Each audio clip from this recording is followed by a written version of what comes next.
बिस्मिल्लाहिर्रहमानिर्रहीम। अस्सलाम वालेकुम students, welcome to my YouTube channel Medicology और मैं आपका टीचर मोहम्मद हबीब अमीन।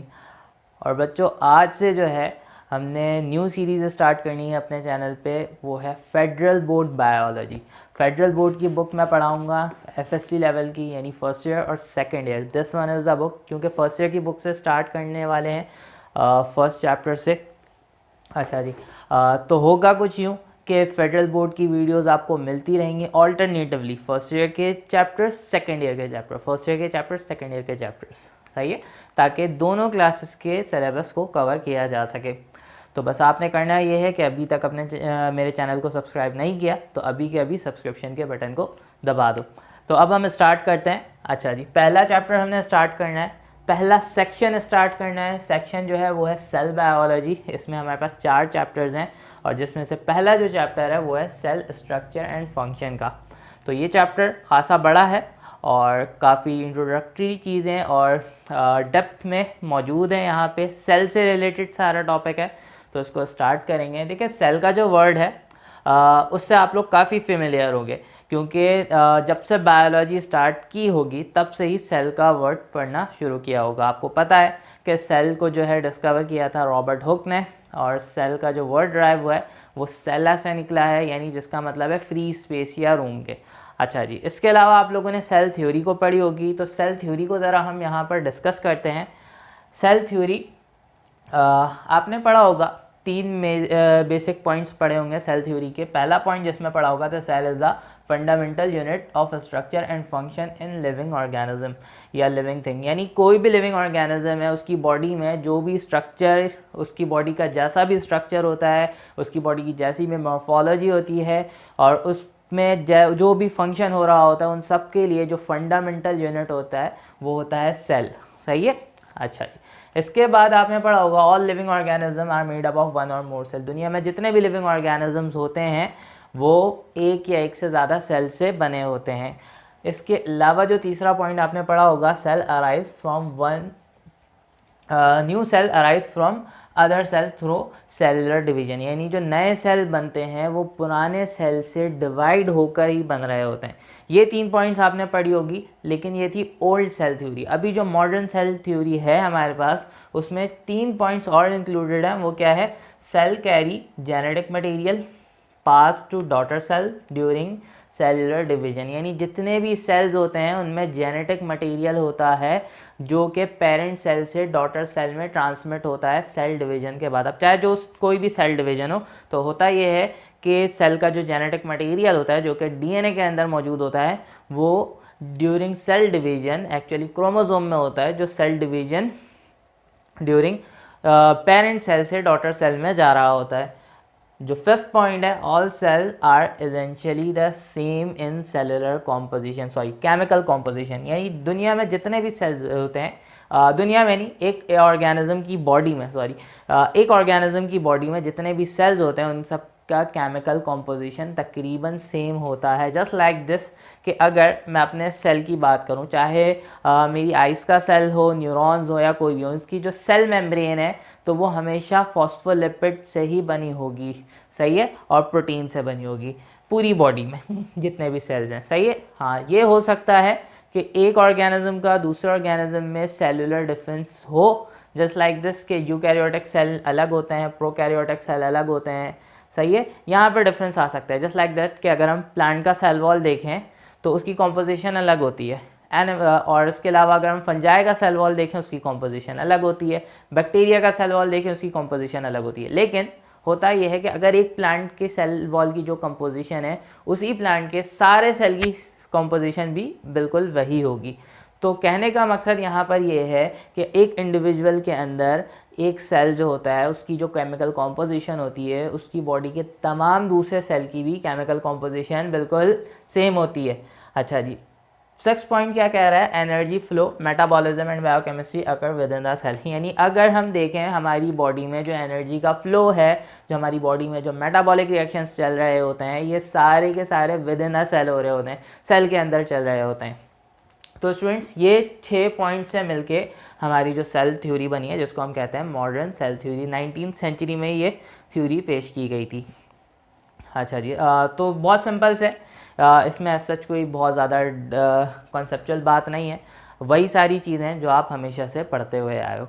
अच्छा, अब बात करनी है हम इस चैप्टर से रिलेटेड। भाई हमें इसमें सेल के सारे एस्पेक्ट्स को पढ़ना है, पूरा सेल पढ़ना है, सेल की स्टडी करनी है, सेल में क्या क्या ऑर्गेनेल्स होते हैं, सेल की स्ट्रक्चर कैसे होती है, सेल के अंदर कौन कौन से प्रोसेसेस हो रहे होते हैं, ये सारी चीज़ें हमने पढ़नी है। बट थिंग इज़ दैट कि अगर हमें सेल को पढ़ना है तो उस सेल को पढ़ने के लिए हमारे पास कुछ टेक्निक्स होती हैं। सही है, हम उस सेल को ऐसे ही स्टडी नहीं कर सकते हैं कि एक सेल निकाला और उसको पढ़ना शुरू कर दिया, क्योंकि सेल माइक्रोस्कोपिक है। तो अब उस सेल को पढ़ने के लिए हमें उस सेल को आइसोलेट भी करना है, उस सेल की केमिकल कॉम्पोजिशन को पढ़ना है तो उसके लिए अलग मेथड है, उसको देखना है तो उसके लिए अलग मेथड है। तो हम सबसे पहले पढ़ेंगे technique used in cell biology. Cell biology जिसको हम साइटोलॉजी भी कहते हैं, यानी वो तमाम टेक्निक्स को पढ़ेंगे जो कि हमें जानने की ज़रूरत है अगर हम सेल को पढ़ना चाहते हैं। यानी उन टेक्निक्स के बिना हम सेल को नहीं पढ़ सकते, यानी माइक्रोस्कोप के बिना तो हम सेल को नहीं देख सकते। तो माइक्रोस्कोप में सेल को देखने के लिए देयर आर फर्दर टेक्निक्स। सही है, इसी तरह से अगर हमें सेल ऑर्गेनेल्स को देखना है तो उसके लिए भी कुछ टेक्निक्स को, कुछ प्रोटोकॉल्स को फॉलो करना होगा। तो सबसे पहली जो टेक्निक है हमारे पास वो है सेल फ्रैक्शनेशन, या हम इसको सेल आइसोलेशन भी कहते हैं। जिसमें क्या होता है, अगर हमें सेल की डिटेल स्टडी करनी है, उसके अलग अलग ऑर्गेनेल्स को पढ़ना है, तो हमें उसको उससे आइसोलेट करना पड़ेगा। जस्ट लाइक दैट कि अगर आप माइटोकॉन्ड्रिया को पढ़ना चाहते हो तो उस सेल के अंदर से माइटोकॉन्ड्रिया को पढ़ना पॉसिबल नहीं हो सकता। अगर आप उसको इलेक्ट्रॉन माइक्रोस्कोप में देखना चाहते हो तो आपको माइटोकॉन्ड्रिया को अलग से देखने के लिए उसको सेल में से अलग करना पड़ेगा। तो उसको सेल में से अलग करने के लिए जो प्रोसीजर हमारे पास फॉलो होता है वो होता है सेल फ्रैक्शनेशन। क्या डेफिनेशन लिखाई है? It is the combination of various method used to separate cell organelle and components based on their size and densities. अच्छा, इसका मतलब क्या है? ये एक ऐसा मेथड है जिसमें हम क्या करते हैं, डिफरेंट मेथड्स को यूज़ करते हैं, डिफरेंट टेक्निक्स को यूज़ करते हैं सेल के ऑर्गेनेल और सेल के कंपोनेंट्स को सेपरेट करने के लिए। सही है, किस बिहाफ पे हम सेपरेट करते हैं? उसकी साइज़ और उसकी डेंसिटी के बिहाफ पे। यानी हम जो सेल की सेपरेशन कर रहे हैं, सेल ऑर्गेनेल की सेपरेशन कर रहे हैं, वो किस बिहाफ पे कर रहे हैं? उसके साइज़ और उसकी डेंसिटी के बिहाफ पे। अच्छा, दो प्रोसेस पे कंसिस्ट होता है हमारे पास सेल फ्रैक्शनेशन का जो मेथड है। सबसे पहला मेथड है वो है होमोजेनाइजेशन। होमोजेनाइजेशन नाम से ही आपको लग रहा है, होमो मतलब सेम, जेनाइजेशन यानी सेम बना देना। यानी इसका मतलब सिंपली ये है कि अगर मुझे एक सेल की स्टडी करनी है तो मैंने सेल का एक्सट्रैक्ट निकाला, सेल कहीं से एक्सट्रैक्ट आउट किया।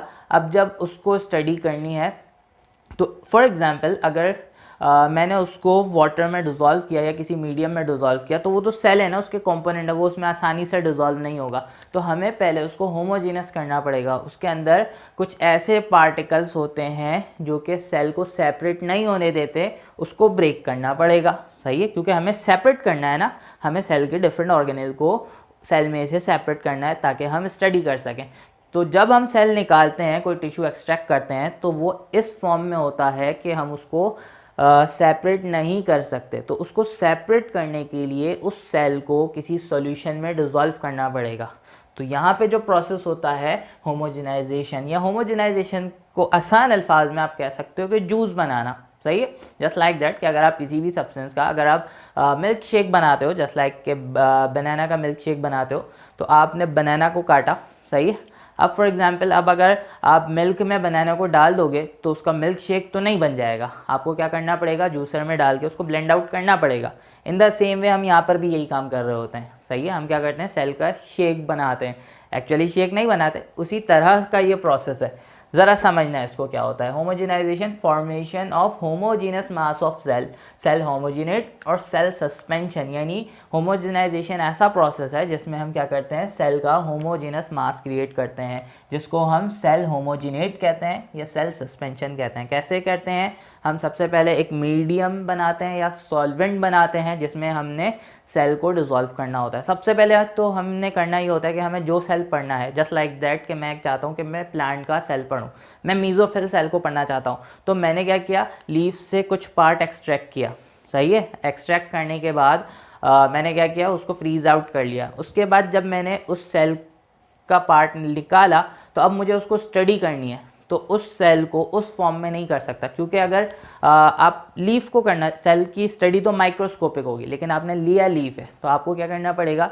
उस लीफ का सेल होमोजिनेट बनाना पड़ेगा। कैसे बनाएंगे? अगर उस लीफ को सीधा पानी में डाल दोगे तो वो तो लीफ की फॉर्म में ही रहेगा, वेट हो जाएगा। लेकिन आपको क्या करना है, उसका होमोजिनेट बनाना है। तो कैसे बनाएंगे? सबसे पहला काम ये करते हैं, कोई टेस्ट ट्यूब या फिर ये जूसर या ब्लेंडर में भी काम किया जा सकता है, लेकिन हम करते क्या है, हमने क्या किया, सेल का मास लिया। कोई टिश्यू हो सकता है, कोई कॉर्क हो सकता है, कोई भी पार्ट हो सकता है, सही है।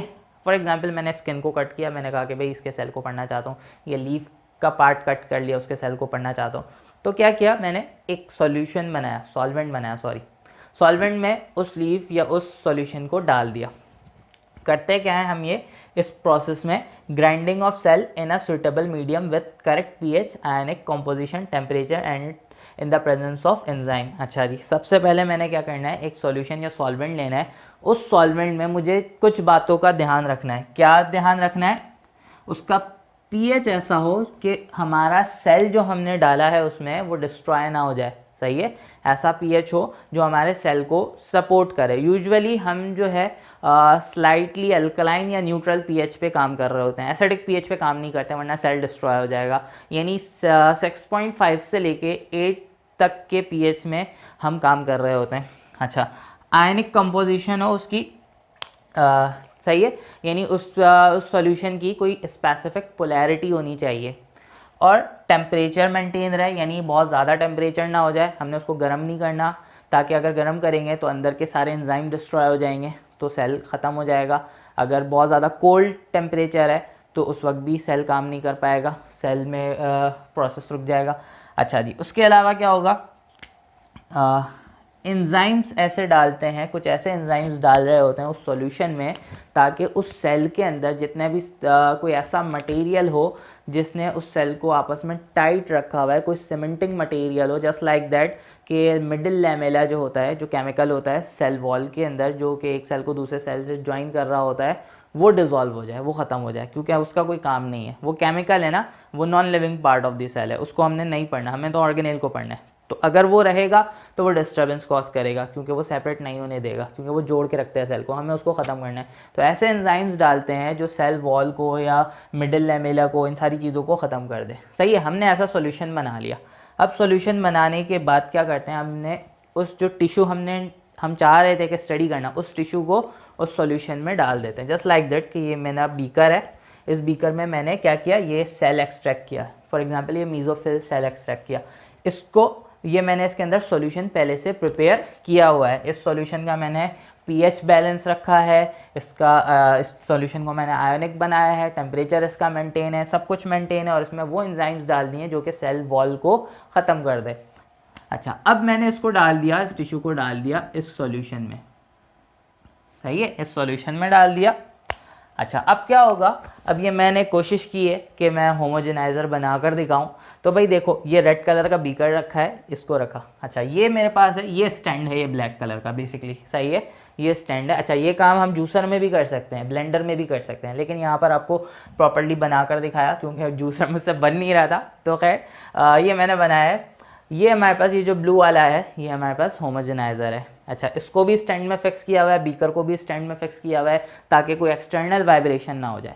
इसको रख दिया सामने। अच्छा, अब क्या हुआ, यहाँ से एक पाइप, यहाँ पर जो है ना मोटर लगा होता है, सही है, और यहाँ से एक पाइप लगी है नीचे अंदर तक, और ये बेसिकली ये सॉल्यूशन की वजह से दिख नहीं रहा हमें, लेकिन यहाँ पर क्या होता है, ब्लेड्स लगे होते हैं, जैसे होता है ना जूसर हमारा।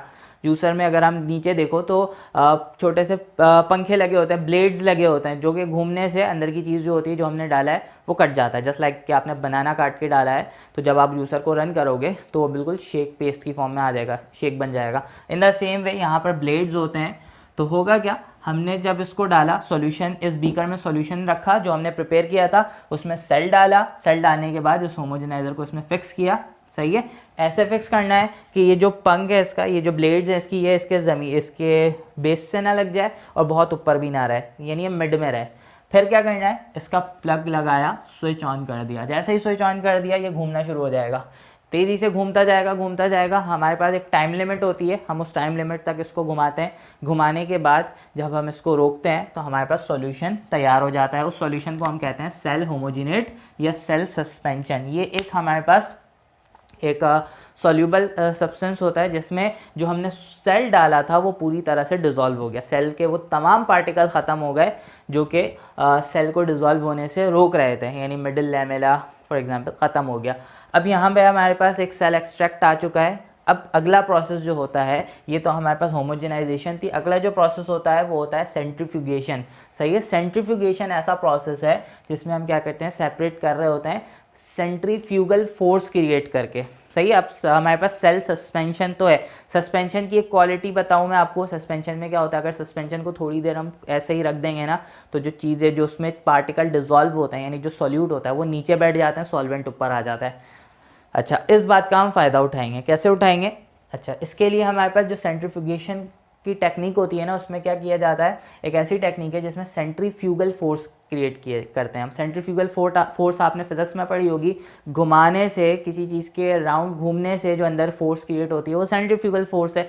आपको फिजिक्स में ज़्यादा अच्छी तरह से पढ़ा होगा। अभी बस इतना याद रखना कि किसी चीज़ के घूमने से जो टेस्ट ट्यूब जब घूमेगा तो अंदर का सॉल्यूशन भी घूमेगा, उसकी वजह से अंदर जो फोर्स क्रिएट हो रहा है वो सेंट्रीफ्यूगल फोर्स है, और उस प्रोसेस को हम यहाँ पे कह रहे हैं सेंट्रीफ्यूगेशन। सही है। अच्छा जी, यहाँ पे दो तरह की सेंट्रीफ्यूगेशन होती है, एक कहलाती है डेंसिटी ग्रेडियंट सेंट्रीफ्यूगेशन, या हम जिसको DGC कहते हैं। सही है, और दूसरी कहलाती है डिफरेंशियल सेंट्रीफ्यूगेशन, या हम जिसको DC कहते हैं, DC टेक्निक्स। अच्छा, अब करते क्या है इसमें, इन दोनों सिचुएशन में हम क्या करते हैं, हमारे पास एक टेस्ट ट्यूब है। सही है। अच्छा, यहाँ पे हमारे पास सॉल्यूशन तैयार है, हमारे पास जो सेल सस्पेंशन तैयार है। हम क्या करते हैं, ये टेस्ट ट्यूब के अंदर एक मीडियम बनाते हैं। सही है, एक थिक सा मीडियम बनाते हैं। अच्छा, अब वो मीडियम किसी भी चीज़ का हो सकता है, वो डिपेंड करता है कि हमने किस तरह के सेल को सेपरेट आउट करना है। अब क्या हुआ, अब हम करेंगे क्या, ये हमने मीडियम पहले से अंदर तैयार किया हुआ है, कोई थिक सा सॉल्वेंट हो सकता है, कुछ भी हो सकता है, कोई जेल हो सकता है जो हमने इस टेस्ट ट्यूब के अंदर फिक्स किया हुआ है। ये मीडियम कैसा होता है, इस मीडियम का जो सबसे ऊपर वाला हिस्सा होता है उसकी डेंसिटी सबसे लो होती है, जैसे जैसे नीचे आते हैं उस मीडियम की डेंसिटी भी हाई होती जाती है। समझ में आ रही है बात? टेस्ट ट्यूब है, टेस्ट ट्यूब में हमने एक मीडियम बनाया हुआ है, यानी इस टेस्ट ट्यूब, हमने सिंपल टेस्ट ट्यूब लिया, उसमें हम कोई जेल डाल दिया, या फिर कोई जस्ट लाइक दैट कि कोई पाउडर डाल दिया, कुछ भी डाल सकते हैं, ये डिपेंड करता है सिचुएशन पे और सेल के ऊपर कि कौन सा सेल्स हम सेपरेट करें। अभी बस इतना याद रखो कि हमने एक मीडियम अंदर डाला है। अब उस मीडियम की क्वालिटी क्या है, उस मीडियम की क्वालिटी ये है कि ऊपर लोअर डेंसिटी है, जैसे जैसे नीचे जाएंगे हायर डेंसिटी हमें मिलती जाएगी। अब क्या करेंगे हम, अब करेंगे कुछ यूँ कि हम क्या करेंगे, यहाँ से इसको निकाला, सॉल्यूशन निकाला, क्योंकि देखो ये सस्पेंशन है ना, अब ये होमोजेनस मास बन चुका है, हम कहीं से भी लेंगे हमारे पास एक जैसा सॉल्यूशन ही आएगा। अच्छा, अब हमने इसको निकाला, निकालने के बाद जब टेस्ट ट्यूब में डालेंगे। सही है। अच्छा, टेस्ट ट्यूब में डालने के बाद हमारे पास एक मशीन होती है, वैसे मैंने इसको डिफरेंशियल के नीचे बना दिया, लेकिन दोनों में ये काम कर रही होती है। बेसिकली चैम्बर होता है, एग्जैक्टली ऐसी नहीं होती, ये मैंने एक फ्लो डायग्राम बनाई है आपको।